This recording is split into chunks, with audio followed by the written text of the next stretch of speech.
All right, 201, Jen, let's get to it. Let's get going. I feel like it's been forever since we've done this call. Maybe it's just me. I don't know. A happy Monday. Welcome to the New England Growth Call. We have a great call for you, as usual. Great content. And we also have a wonderful guest on today to talk to us a little bit about him, his business, what he has going on. Really cool. So, Brooke, you want to introduce yourself? Yes, for those of you who are newer to the call, my name is Brooke Silva. I am your regional technology trainer and nerd girl, and here to help you guys not only with the social media content, but how to put it into play every single day and why it's so important to have engaging content. And you got a round of applause from our security Thank you. George. Thank So, you. so my name is Jen Bovey. I am your area director for the New England region. I am also an operating principal in Rhode Island. And we also have with us today, Cassie. Cassie, please introduce yourself. Hi, everyone. I'm Cassie Sylvester. I'm the Regional Operations Manager, ROM for short. I am out of our West Hartford, Connecticut office, working with the KW New England region, running everything in the back end. Everything on the back end, by the way, everything. So she should get a big round of applause for herself.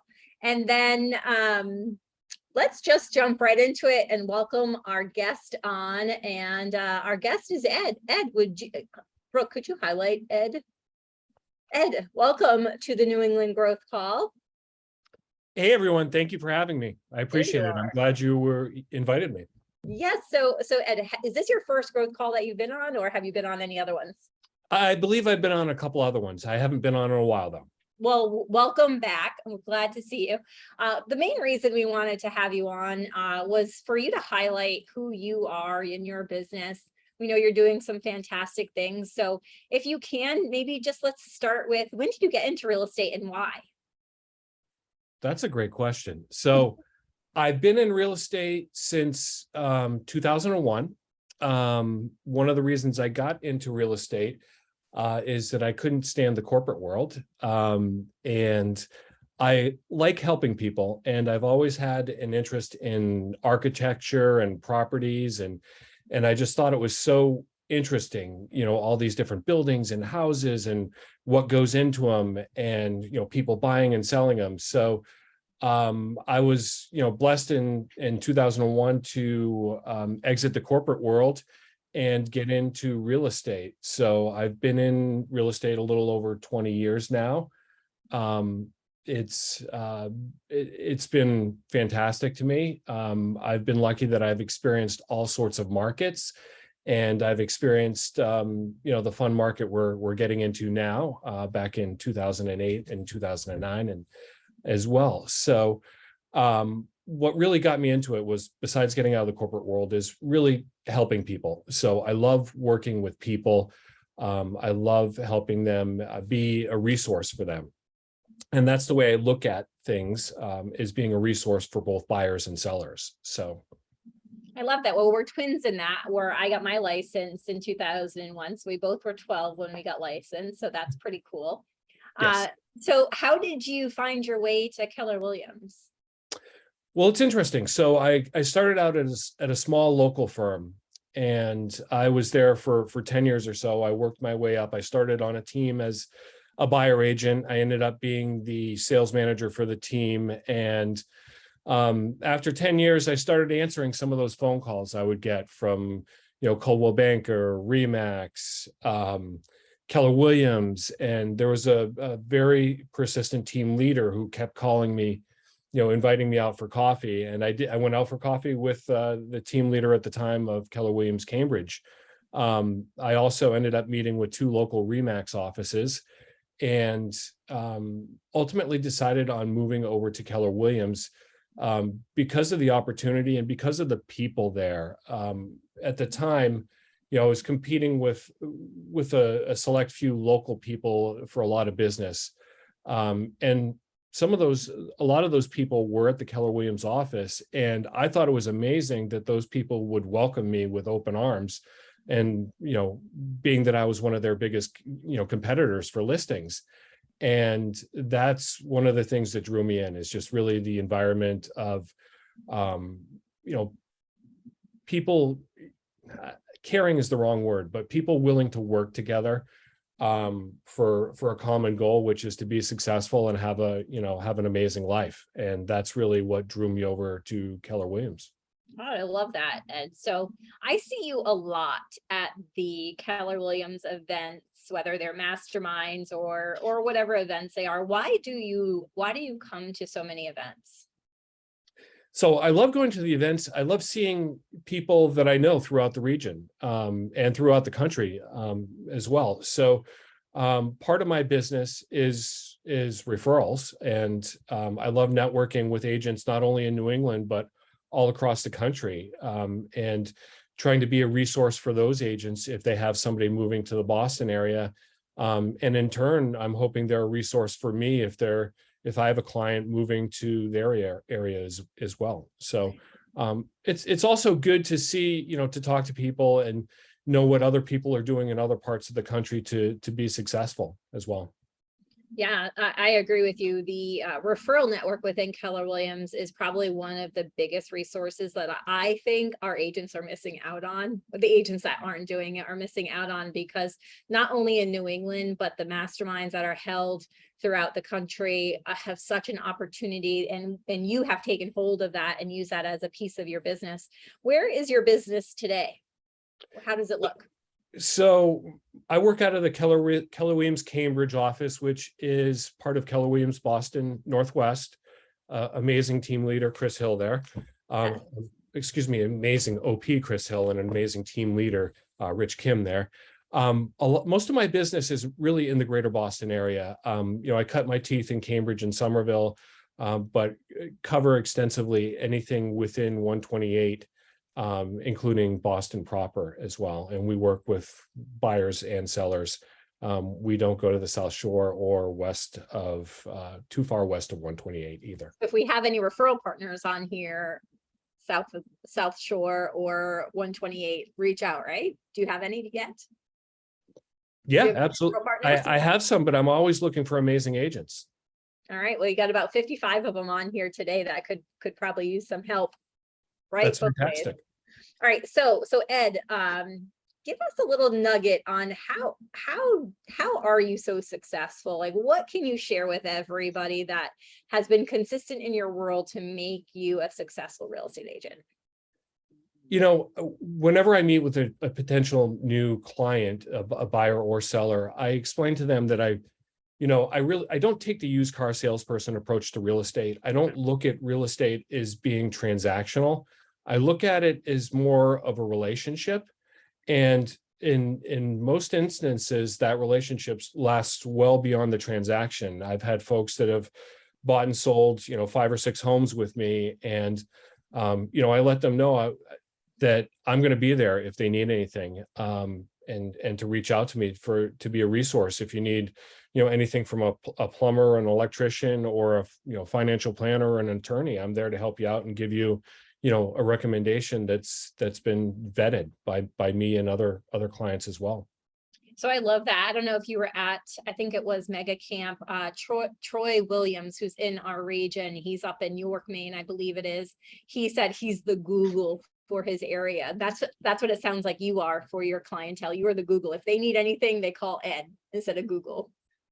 I'm kind of known as that in my office. Ed has a person for that. Ask Ed. Right. Right. So I love that, Ed. I think that is a key point to how to become successful. What other nuggets would you share with our group here on what you're doing to really grow your business?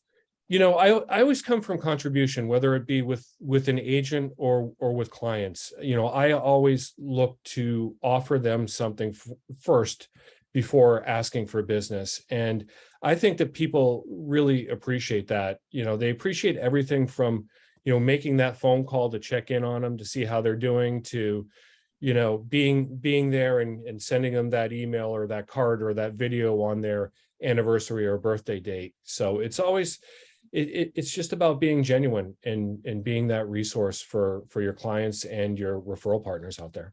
Now I have to ask this question. Do you have a system behind what you do? Do you want my answer or what I'm supposed to say? No, I want your answer. I want the real Ed answer. My answer is I don't have a system. Should I have a system? Absolutely. So for me, it's I know when I should call people and I call them. I call them around our events. Command reminds me when they have a home anniversary. It reminds me of birthdays. Facebook reminds me of birthdays. LinkedIn does as well. So That sounds like a system to me. yeah, I'm usually just prompted off of that kind of stuff to reach out to people. Excellent. All right, so we have a few minutes left before we have to dive into the content here. What else would you like to share with the group? And if anybody has any questions, please throw them in the chat. But what else can you share with the group that you think would be helpful for them in this business that is happening? Because you've been through the 2008 timeframe.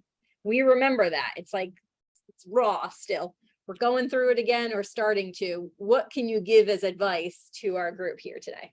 I can never forget that time. I remember sitting in my open house in Somerville of a beautiful 3-bed, 2-bath condo priced at like 400. Yeah, it was priced at 400 back then. And nobody showed up at my open house. And it was not a good feeling. But what I would suggest to people is, if you're not lead generating, if you're not making phone calls, if you're not following up with people, do it. If you are already lead generating and making phone calls, double down on that. If you're doing, an hour a day, 2 hours a day, make it 3 or 4 hours a day. Reach out to people.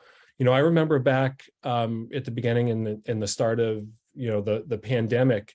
I remember the James Shaw calls, and that was awesome. I remember reaching out to my database to, offer comfort to them and see if they needed anything. And I think now is one of those times as well. The market's shifting, the rates are, at 7 or above, and we're going through some economic distress. Why not use that as a reason to reach out to your clients and, offer them some sort of comfort or some sort of educated opinion on where you think the market's going to go, and offer suggestions on how to best weather this market and this turmoil. I love that. So Ed, if you could give me one script that you're lead generating with right now that's working well for you, I'm putting you on the spot, but what would that be? That's a good question. So most of the leads and follow-up I'm calling are fresh internet leads, but Let's hear it. Let's hear what that sounds like. I'm your fresh internet lead. Hey Jen, appreciate you reaching out and asking for a value on 123 Main Street. It's an interesting time in real estate, and I love that you reached out for your value now. I'd love to give you that value. Is there any specific reason that you're thinking about value now? Are you looking to, buy, sell, refinance, or make a move? What's prompting this? Yeah, I just wanted to see if I still had a lot of equity in my house or if that's changing right now. That's great. And I hear that a lot from a lot of people these days with the changing markets. So why don't we do this, Jen? I have an opening tomorrow at 3 o'clock and one on Wednesday at 6:30. Which works better for you for me to stop by and take a look at your house? I was just hoping you could give me like a digital analysis of my value. Is that something you could do?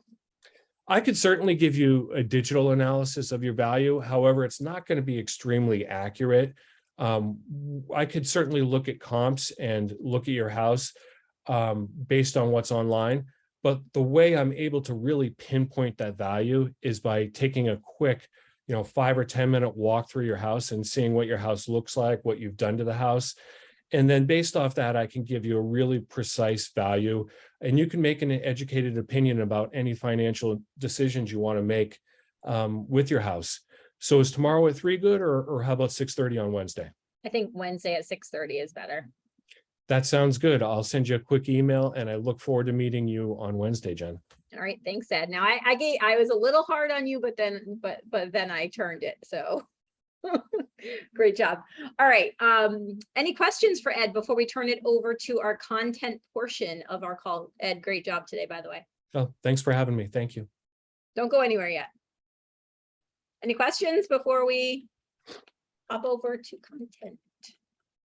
All right, Ed, stick around. Love for you to see what we have going on here, because this could be a system that makes your life a little easier and puts everything that you're doing so well in a system that is a plug and play. So stay tuned for that. Everybody else, here we go.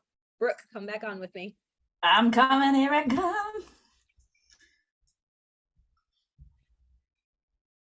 All right, so starting on the 18th, Cassie, if you could click that 18th button for me, please, and it takes you right down to the bookmark. Oh, thanks for spotlighting me at the same time. So I don't know about you guys. I grew up on pumpkin seeds. Do you love eating roasted pumpkin seeds? If you do, throw it in the chat. It's the only reason I actually carve pumpkins, in case you wanted to know that. So, October's a great time to carve out some memories. Do you carve pumpkins? I'd love to see your creations to help me get some ideas. Drop your jack-o'-lantern pics in the comments below. And our hashtags are fun this month. And if you've noticed, we've been keeping fall in KWNE as one of our tags across all of the different fall themes. And again, this, if you notice, there's no branding on this. So do not forget to add your DBA logo to this. And if you are working out of command, it's a 2 clicks. Add your ownership statement and then pick which side you want to go on, left or right. It does a beautiful fade up and your logo will go on there, your DBA logo. I love this. Jen, you don't want the burnt ones? No. I like, that's what I like them so crispy. They almost disintegrate with a little flaky sea salt, good sea salt, pepper, maybe a little garlic powder. Oh, I like so all that, good. but that burnt flavor, once it's in, no, I can't, no. I just like a little crisp, like a little extra. Love them. Okay. Color inspirations are always one of my favorite things. And this month, while I was looking through design palettes, which is one of my favorite places to get color inspiration, this color palette, oh, yes or no? Do you like it, love it, or no thank you? So autumn color palette, yes please. These autumn tones are giving me all the warm blanket and hot soup vibes. Where would you use these colors in your house? Would you use them as a pop of color or a bold statement wall? So I love color inspiration. And one of the things these posts do is people will say things like, oh, I've been dying to, put a color wall in my house and I just don't know how it would fit. Guys, this is the cue to get them connected to someone, either a stager, a designer, painter that can help them with this. This is the perfect way to reach out outside of Facebook and really start conversations about this. We have the people, right, Jen? Like, absolutely, right? And if you don't, that's your opportunity to go find your people. Right? I know stagers would probably love to take these colors and run with them this time of year too, to make sure that when we're looking at photos of the homes, that we pull those colors in. That green, I love that green so much. I'm with Lindsay, like fall colors are just my jam. I don't like what happens after fall because it's a little sad, yet fall, I just love driving and seeing, I just love all colors fall. I agree, Lindsay. And then this or that. So last week, if you were playing along, we talked about donating or, keep it, toss it, donate it, right? Because not everything should be donated and some things can be tossed if they're that bad. So this post is about recycle or upcycle. Have you ever upcycled a piece of furniture or something into something else that fits into your home? If you have, tell us in the comments. My poor husband is tagged on a Pinterest board and I will find something on the side of the road and tell him I wanted to do this, and then I'm going to paint it this. So the poor man has a garage full of projects. And a lot of the items in my house are upcycled, like spools turned into fun tables. But this one, there are so many creative ways to reuse or repurpose your old stuff in your home. Do you recycle those items or upcycle them? Would love to see pics of upcycled things you have made or purchased or ideas you've been thinking about. These are so good. I love these. All 3 of these are my favorite so far. Oh, well, thank you. I'm trying to pull themes together for everyone while we do this. I am a Pinterestaholic. Poor Jen knows because when I see good charcuterie board stuff or butter boards or food, I send it to her recipes through the pin. But this is such a fun way to see what people are doing. It's also another way to connect them. So they may be saying something like, I've been looking for a unique idea for a desk that is not a desk.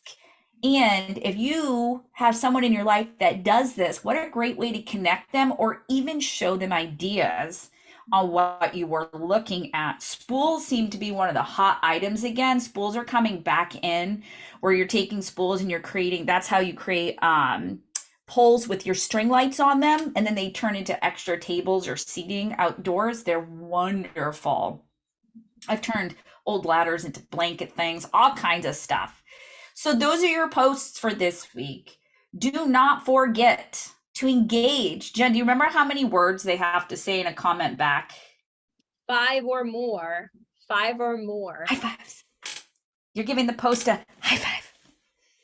If it's hard to remember, just high five that post. And also bring those notes back to command and don't be afraid to offline with them and say, even if you don't have their phone number or email yet, say, I have somebody who does this. Can I connect you with them? I think this is a great opportunity for your home to update it or do this or make a great connection. What's the best email and phone number? And I will actually connect you both via email before giving you, before you call them so you both are on the same page. I love warm connections like that. It's how I do so many, whether it's between you guys or outside preferred vendors. But yeah, those 5 comments and at them, right? When you're replying, at them back. Yeah, absolutely. And you know what? Ed said this a little while ago. Right now is the time to double down on your lead generation. Now, a lot of you hate that word and especially hate the word if you have to call somebody you don't know. Here's the thing. Social media is a platform for you to reach out to people you might not know that well in a different way. You could send them a message privately and say, hey, listen, I'm looking for some feedback on this post. I'm asking my closest friends on Facebook, would you mind giving me some feedback? By the way, that's lead generation because you are reminding them you're who? An agent. An agent, a real estate professional, right? So add these things and use this purposefully as a system, model, and tool for you to make sure you're doubling down on your lead generation. Do we have some? And I'll always, oh, go ahead. I was going to say too, I always think of you, I want you guys, when you think about your business Facebook, business Instas, close your eyes. This is your brick and mortar. When people walk into your brick and mortar, your Facebook business page, what does it say? What do you want it to say? What is the feeling or the client feedback as they're walking in the door and looking around your imaginary brick and mortar?